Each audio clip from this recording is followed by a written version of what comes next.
Bienvenue sur le podcast Pool Pro Time, le podcast des pros de la piscine. Pool Pro Time, c'est le premier podcast français créé pour les professionnels de la piscine et du spa.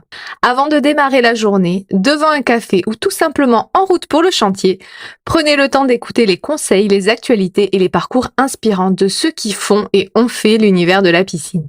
Ce podcast est produit par IMC, le groupe média numéro 1 dans l'univers professionnel de la piscine et du spa en France et à l'international, qui vous livre les actualités du secteur tous les 2 mois avec le magazine papier Spécial Pro ou en continu sur internet avec eurospapoolnews.com et ses réseaux sociaux associés. Pool Pro Time, c'est votre rendez-vous toutes les 2 semaines. Je suis Pauline et c'est parti pour l'épisode du jour. Bonjour à tous et bienvenue dans ce nouvel épisode. Aujourd'hui, je vais vous parler d'un outil que vous connaissez peut-être ou pas du tout, ou alors que vous appelez d'une façon totalement différente de la mienne, et qui est particulièrement utile quand on veut développer son activité commerciale en tant que professionnel de la piscine. Alors, très clairement, c'est pas une méthode spécifique à l'univers de la piscine, mais c'est plutôt une solution de l'environnement, de l'univers du commerce qui semble être particulièrement adapté quand on travaille dans un univers qui fait face à une saisonnalité et à une certaine incertitude. Je m'explique. Bien sûr, je ne vous apprends rien quand je vous dis que le pic de saison se passe plus ou moins d'avril à septembre chaque année, que vous soyez industriel comme piscinier. Mais surtout, quand on a une activité saisonnière, chaque moment compte. Si on loupe une étape ou une action, on ne peut pas toujours se rattraper quelques jours plus tard, surtout quand cette saisonnalité est de plus en plus liée à des conditions climatiques qui sont complètement immaîtrisables. Donc clairement, anticipation, structure et rigueur sont de mise. Aussi, vous êtes face à un contexte incertain depuis quelques années. Il y a l'instabilité géopolitique, l'inflation, la crise, la baisse du pouvoir d'achat des ménages qui augmentent ce niveau d'incertitude sur l'avenir du marché de la piscine. Mais bon, entre parenthèses quand même, d'ailleurs, je vous le dis, rassurez-vous, ce que je vous dis là, en fait, par rapport à l'incertitude, la saisonnalité, ça vaut pour beaucoup d'autres secteurs.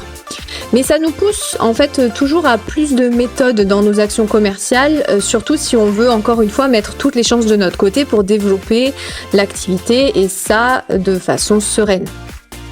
Alors bon, ce fameux outil dont je vous parle qui peut réellement vous aider, c'est le plan d'action commercial.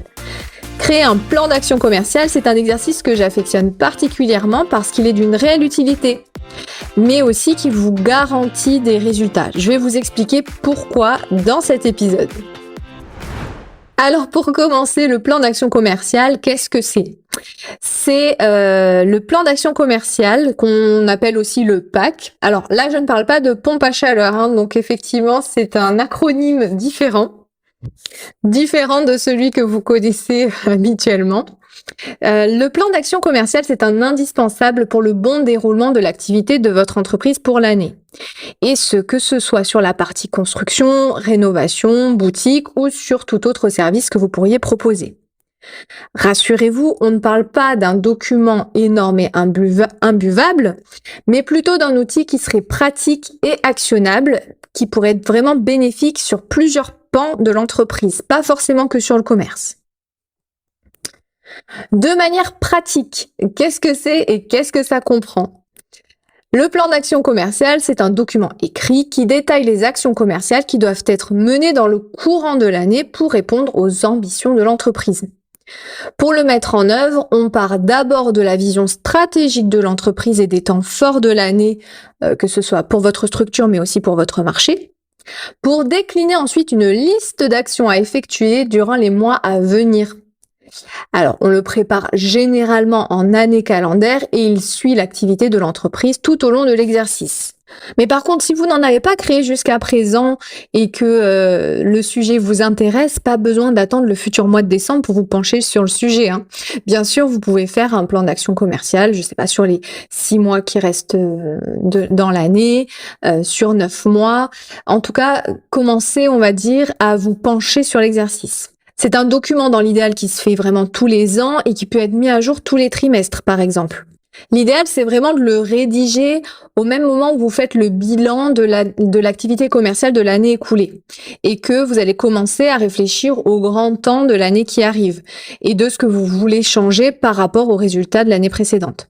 Ce qu'il faut retenir surtout, c'est qu'il n'y a pas de règles très précises à suivre. L'idée, c'est que ce soit un document vraiment qui vous aide à piloter l'activité commerciale de votre entreprise et à prendre en main les rênes vraiment de votre business, de vos actions. Mais ce document, donc, que je trouve très intéressant, très impactant et qui porte ses fruits, est-ce que vous, en tant que piscinier, par exemple, vous en avez vraiment besoin? C'est vrai qu'on peut très bien se dire, jusqu'à présent, j'en ai pas eu besoin, donc pourquoi est-ce que je le ferai? J'ai pas besoin de rédiger un document, j'ai de l'expérience, je connais suffisamment ma clientèle. Ce type de fichier, c'est inutile, on va pas s'en servir. J'ai pas le temps. Alors attention toujours à cette excuse entre guillemets de j'ai pas le temps. Bon, on peut se dire plein de choses. Si je l'ai pas fait jusqu'à présent, pourquoi est-ce que je le ferai? Ou alors je l'ai fait, mais est-ce que il a vraiment besoin d'être améliorable? Ce qu'il faut retenir, c'est que mettre en place un plan d'action commercial ne remet absolument pas en cause vos résultats des années passées ou vos compétences. Pas du tout. C'est simplement d'avoir une proposition, d'avoir un outil qui va vous simplifier la vie et surtout qui va être utile. Quel que soit votre niveau d'expérience, le plan d'action commerciale a vraiment des avantages à vous apporter parce que dans le feu du quotidien et des imprévus, les tâches à effectuer pour développer vos activités commerciales peuvent passer à la trappe. Et après, c'est une fois le calme revenu qu'on se rend compte qu'on a perdu du temps et des opportunités parce que justement, on n'est pas rentré dans une mécanique suffisante d'action. Et comme je vous le disais précédemment, quand on a une activité saisonnière, la pression de ne pas se louper, entre guillemets, est encore plus présente.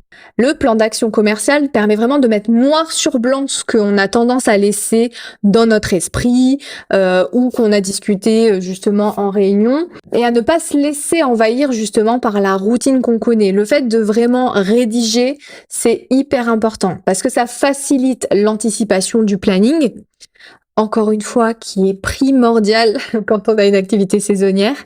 Et ça encourage aussi à faire appel à des ressources extérieures bien en amont du moment où on en a besoin. C'est-à-dire que, par exemple, vous allez faire appel, je sais pas, à de l'intérim, à du stage, à des prestataires extérieurs, investir sur un nouveau logiciel. Et on va dire ça, c'est quelque chose qui s'anticipe.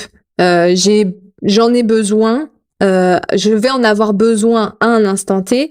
Je le sais parce que je l'ai noté et je l'ai anticipé dans mon plan d'action commercial. Donc, je sais quand est-ce que je dois mettre en œuvre les premières actions. Donc, cet outil-là, le plan d'action commercial, a vraiment des atouts parce que concrètement, si vous préparez votre plan d'action commercial, vous simplifierez tout le chemin pour atteindre les objectifs commerciaux puisqu'il va vous permettre de segmenter les étapes pour y arriver en priorisant et va détailler les tâches à mener et ce, quel que soit votre rôle dans l'entreprise. En tant que commercial, si vous disposez d'un plan d'action établi à l'avance, ça vous permet vraiment de vous organiser efficacement, que ce soit sur la partie construction, encore une fois, ou sur la partie rénovation, ou sur n'importe quel autre produit ou service qui est proposé dans l'entreprise. C'est un véritable avantage pour travailler en toute sérénité tout en garantissant vos chances de réussir vos objectifs. Si vous êtes dans l'équipe de direction, avec le plan d'action commercial, vous avez une vision claire de ce qui est prévu durant l'année. Et ça vous apporte une tranquillité d'esprit qui vous permet aussi de vous concentrer sur des tâches à forte valeur ajoutée pour votre entreprise.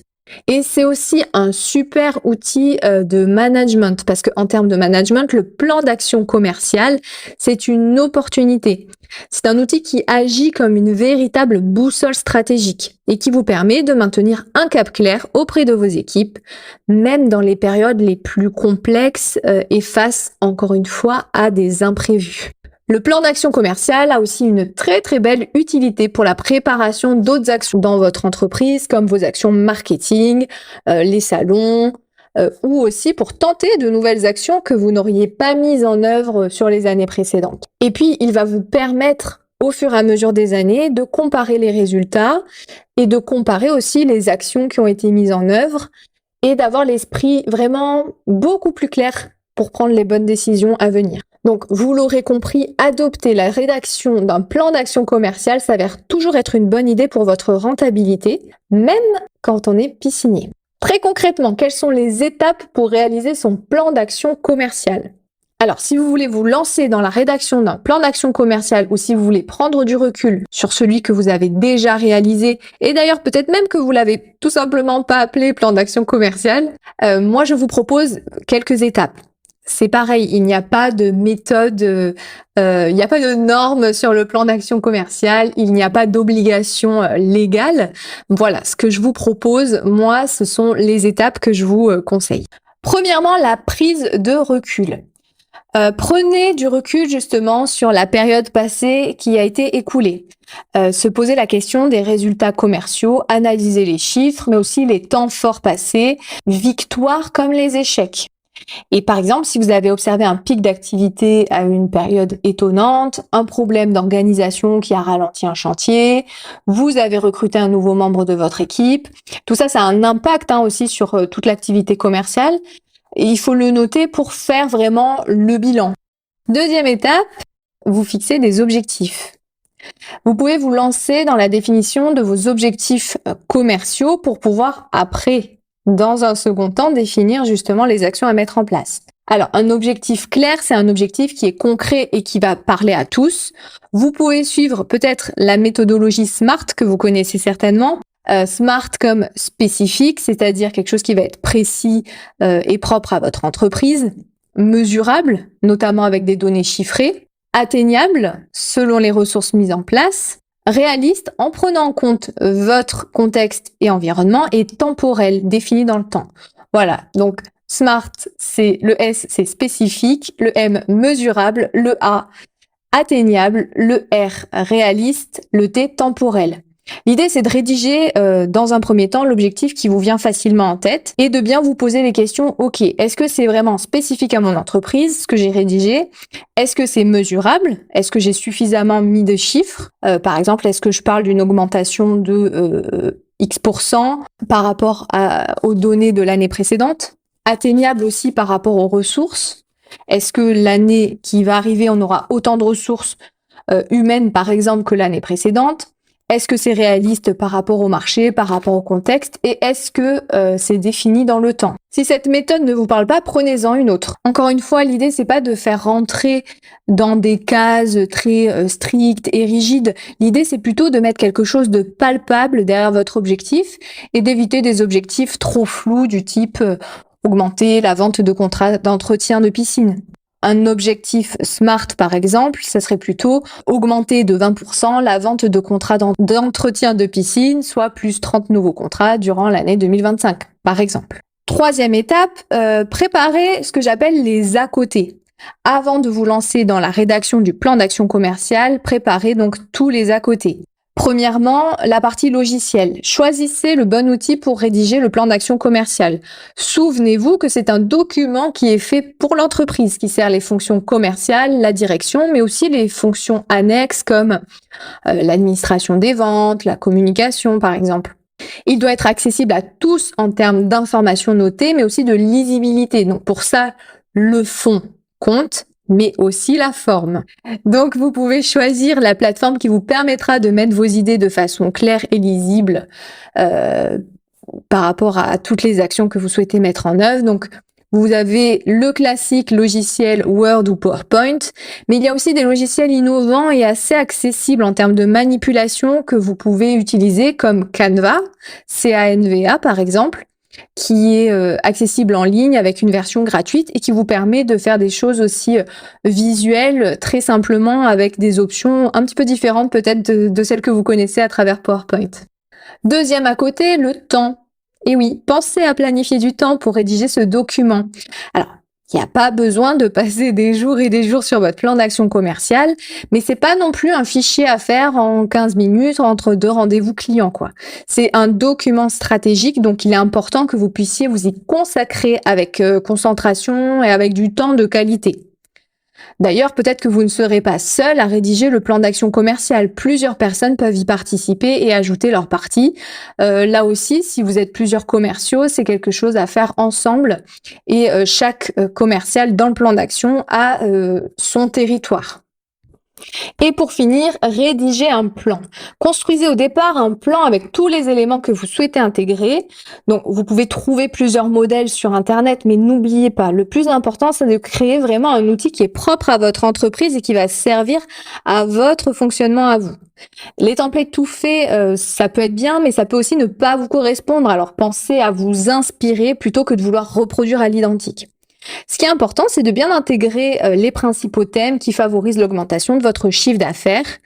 Et l'augmentation de votre chiffre d'affaires, je vous le précise aussi, ce n'est pas que de l'acquisition de nouveaux clients, c'est aussi de la fidélisation. Donc pensez à la fidélisation, mais aussi à la partie marketing, dont la partie marketing digital aussi, qui va être assez porteur pour vous permettre d'entrer en contact avec de nouveaux prospects. Donc, il est primordial que vous créiez un plan d'action commercial qui vous corresponde et qui vous ressemble en ajoutant les éléments propres à votre contexte et qui vous semblent importants pour vous. Quatrième étape dans votre plan d'action commercial, c'est de lister les actions concrètes, commerciales que vous allez mettre en œuvre durant votre année. Commencez par vous poser quelques questions. Qu'est-ce que je souhaite garder, changer, améliorer par rapport à l'année passée? Quelles actions me semblent indispensables? Est-ce que la vision stratégique de l'entreprise est claire pour cette nouvelle année? Est-ce que je connais suffisamment mon marché pour anticiper ces mouvements? Et que dois-je anticiper aussi cette année par rapport aux mouvements actuels dans l'univers de la piscine? L'entreprise doit-elle investir de nouvelles ressources? Comment mesurer la bonne atteinte des résultats dans le courant de l'année? Vous pouvez commencer par ces questions. D'ailleurs, vous pouvez vous les noter et noter les idées qui vous viennent à l'esprit au moment où vous m'écoutez. Et ensuite, vous allez pouvoir lister de façon la plus exhaustive possible les actions commerciales à réaliser. Par exemple, si vous voulez réaliser une campagne de relance téléphonique auprès des prospects qui n'ont pas validé le devis de construction de piscine proposé la saison passée, dans votre plan d'action commerciale, vous listez les étapes de cette action. Donc, en premier, par exemple, la préparation de la campagne d'appel. Une partie préparation, ça comprend le listing des contacts à appeler à partir de votre logiciel CRM, l'accroche, le script d'appel, les particularités à communiquer. Si vous avez par exemple une offre promotionnelle en cours, ça peut être intéressant de pouvoir le glisser aussi lors de l'appel, mais ça s'anticipe, ça se prépare. Ensuite, le temps, les moyens, les ressources allouées pour réaliser cette prospection. Le temps alloué par appel et donc pour la campagne au total, quand est-ce que vous comptez la mettre en œuvre, avec quels moyens, est-ce que vous avez besoin d'un téléphone portable, d'un bureau fermé, etc., etc. Et puis finalement, le budget à allouer s'il y en a un. Parce que l'idée, c'est aussi que vous puissiez vraiment anticiper le budget que vous allez allouer à vos actions. Et donc, par exemple, si vous avez besoin d'une ressource extérieure, ça va être un budget à mobiliser et à utiliser. Donc votre plan d'action commerciale doit vraiment contenir toutes les actions que vous avez prévu de réaliser commercialement pour l'année. Bien sûr, ça ne signifie pas que vous ne devrez ou ne pourrez pas ajuster vos actions à l'instant T parce que on ne sait pas ce qui peut se produire. Comme je vous disais, le marché est plus qu'incertain. Donc l'idée d'avoir un cadre, c'est vraiment aussi de pouvoir avoir des repères et de pouvoir aussi en sortir si on en a besoin. Le fait d'avoir un cadre vous permettra vraiment d'agir plus facilement aux perturbations et aux actions imprévues à mettre en place. Et on le sait, le secteur de la piscine peut être aussi fait de mauvaises surprises. À une activité saisonnière s'ajoutent des réglementations de plus en plus strictes et contraignantes. Et puis on l'a vu lors de la saison 2022, des décisions très brutales de l'État qui peuvent complètement paralyser votre activité. Donc, ça, c'est sans compter les contraintes météorologiques qui chamboulent tous les plannings ou encore la concurrence qui peut être rude à certains endroits. Vous l'aurez compris, le plan d'action commercial, c'est un outil qui se rapproche aussi de votre réalité. Donc, c'est important pour vous d'identifier clairement les obstacles qui pourraient se dresser sur votre chemin et surtout d'envisager des solutions de secours. Vous avez un plan A, mais peut-être penser au plan B, voire au plan C. Une fois que vous avez fait ce plan d'action commercial, l'idée c'est pas qu'il dorme dans un coin de votre ordi. Donc vous avez compris, un outil qui est utile à tous. Donc pensez à le stocker dans un endroit qui soit accessible sur votre serveur d'entreprise, sur votre cloud et dans un espace qui est facilement retrouvable pour vos collègues puisque votre plan d'action commercial, c'est une feuille de route qui est vraiment partagée. Et puis, les actions que vous avez notées, pensez à les planifier aussi sur votre agenda et à revenir fréquemment sur votre plan d'action commercial pour l'ajuster si nécessaire. Et en tout cas, le plus important, c'est que ce soit un outil qui vous permette de passer à l'action, d'aller d'aller chercher des solutions pour développer vos entreprises et vos activités. Pour conclure sur cet épisode, je suis persuadée vraiment que le plan d'action commercial est un superbe outil pour vous en tant que piscinier qui vous aidera dans votre activité, et ce même avant que la saison débute. Alors, à partir de ce que je vous ai dit, est-ce que vous êtes prêt à vous lancer dans la rédaction d'un plan d'action commercial ou peut-être de sa mise à jour si vous l'avez déjà fait? N'hésitez pas à me transmettre vos retours si c'est le cas et j'espère que cet épisode vous aura donné envie de vous lancer dans cette aventure. Je vous remercie de votre écoute et je vous dis à très bientôt.